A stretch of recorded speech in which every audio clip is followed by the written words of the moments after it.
Tomorrow, it's finally our chance to choose a presidential candidate and make it count. Oklahoma, Kansas, and Arkansas are all part of tomorrow's Super Tuesday primaries and caucuses. There was a time when an Oklahoman put himself before the nation and asked for its presidential votes, the only time that's ever happened.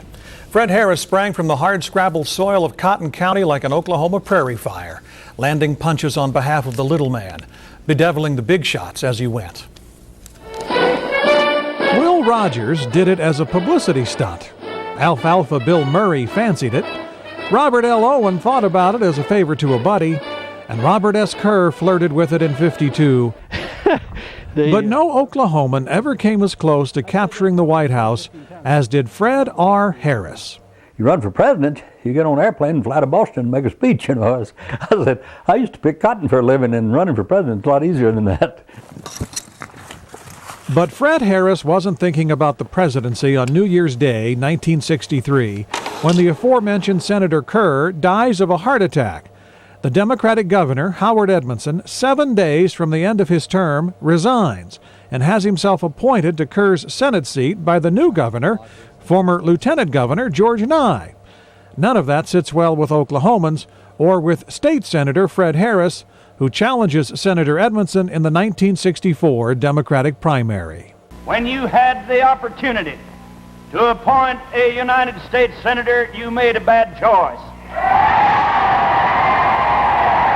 People said to me, and they used this word a lot, I don't like the underhanded way he got the job. Well, I always thought that was funny because it wasn't underhanded, it was quite open. In the United States Senate, I won't go far wrong because I'll stay in tune with the common sense thinking of the people of a great state, my home state, Oklahoma. Win with Fred R. Harris, a man that we can trust. On the strength of his prairie populism and a campaign song set to the tune of an Irish jig, the man from Oklahoma is a man of common sense. We vote for Fred R. Harris with a vote of confidence. Win with Fred R. Harris, a man that we can trust. A victory for Harris is a victory for us. It had just enormous effect as far as name recognition and so forth. The people loved it, and everywhere I went, and even since, I run into people who can sing that song. He beats Edmundson in a runoff, and in November tackles the Republican, Bud Wilkinson,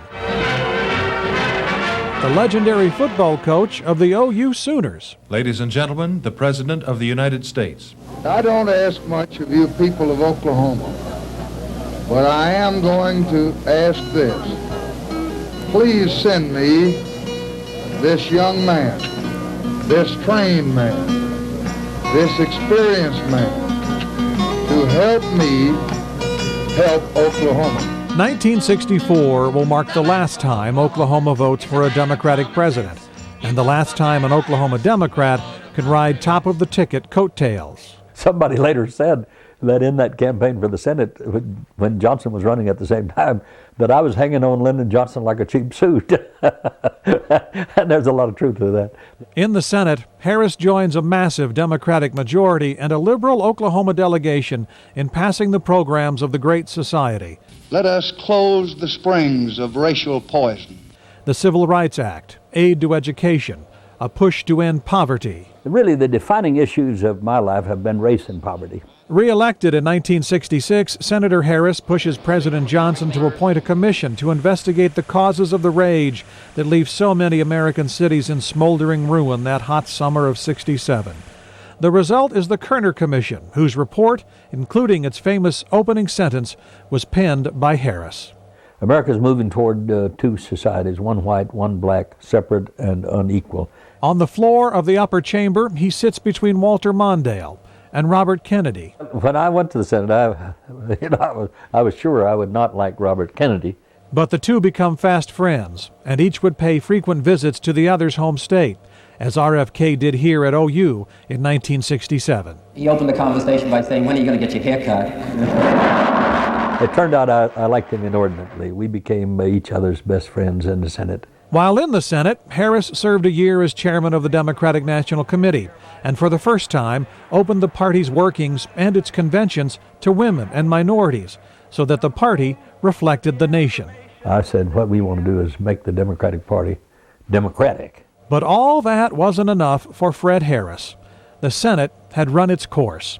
He wanted bigger challenges. I want to have more impact. I want to have a chance to do more, and that's why I wound up running for president. And tonight at 10, we'll join Fred Harris on the presidential campaign trail of 1976, the bicentennial year, when he boards a Winnebago and takes out after the powerful and the privileged.